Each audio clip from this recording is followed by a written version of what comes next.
ఇవాళ chairman vice chairman ఎన్నిక జరగకుండా వాయిదా వేయించిన మీరు ఇవాళ చట్టం గురించి మాట్లాడే హక్కు, చట్ట పరిధిలో అరెస్టు జరిగిందని మాట్లాడే నైతికత ఇవాళ మంత్రి వివేక్ గారికి ఉందా అని చెప్పి నేను ప్రశ్నిస్తా ఉన్నా.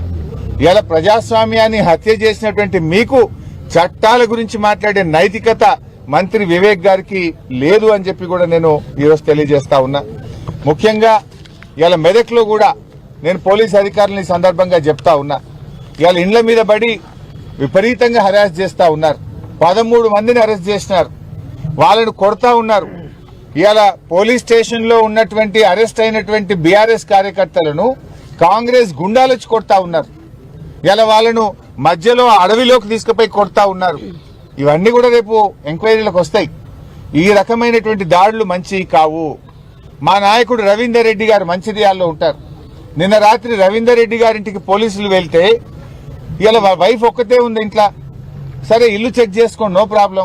ఆ అపార్ట్మెంట్ లో 12 ఇండ్లుంటే 12 ఇండ్లను చెక్ చేయడం ఏంది? రాత్రి 12 గంటలకు అపార్ట్మెంట్ లో ఉండేటువంటి మిగతా వాళ్ళకేం సంబంధం? రవీందర్ రెడ్డి గారింటికి వెళ్ళిండ్రు, ఓకే ఆ ఇల్లు చెక్ చేసుకున్నారన్న అర్థం చేసుకుంటాం.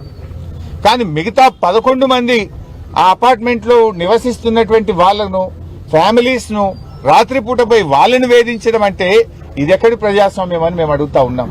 ఇప్పటికైనా ఇటు రామగుండం పోలీస్ కమిషనరేట్ అయినా, అటు మెదక్ ఎస్పీ గారైనా, ఇటు జనగామ సంబంధించిన పోలీస్ అధికారులు దయచేసి మీరు రివ్యూ చేసుకోండి. మీరు ఎంతసేపు అధికార పార్టీకి ఒక అడుగులకు మడుగులొత్తుడో, కాంగ్రెస్ పార్టీకి చట్టం చుట్టమైతే రేపు తగిన మూల్యం మీరే చెల్లించుకోవాల్సి వస్తుంది. ఇలాంటి పిచ్చి కార్యక్రమాలు బంద్ చేసుకోవాలని చెప్పి కోరుతా ఉన్నాం. ముఖ్యంగా ఈరోజు క్యాతన్పల్లిలో ప్రజలు బీఆర్ఎస్ సిపిఐకి పట్టం కట్టిండ్రు. సింగరేణిలో కాంగ్రెస్ పార్టీ అవినీతిని ఓడించారు. సింగరేణిని కాంగ్రెస్ పార్టీ ఏ రకంగా బంగారు బాతుగా మార్చుకొని దోపిడీకి చేస్తా ఉందో, సింగరేణి స్కాములు బయటపడ్డాయో, సింగరేణి కార్మికులందరూ కలిసి ఇవాళ కాంగ్రెస్ పార్టీని అక్కడ ఓడించారు. మీరు తప్పులు సరిదిద్దుకోండి, ప్రజలకు క్షమాపణ. కానీ ఈ రకంగా పోలీసులను పెట్టో, కేసులు పెట్టో, మీరు చట్టాన్ని ఉల్లంఘించో మీరు గెలుస్తామనుకుంటే గెలవలేరు. తిరుగుబాటుకు గురవుతారు. తస్మాత్ జాగ్రత్త అని చెప్పి హెచ్చరిస్తా ఉన్నాం.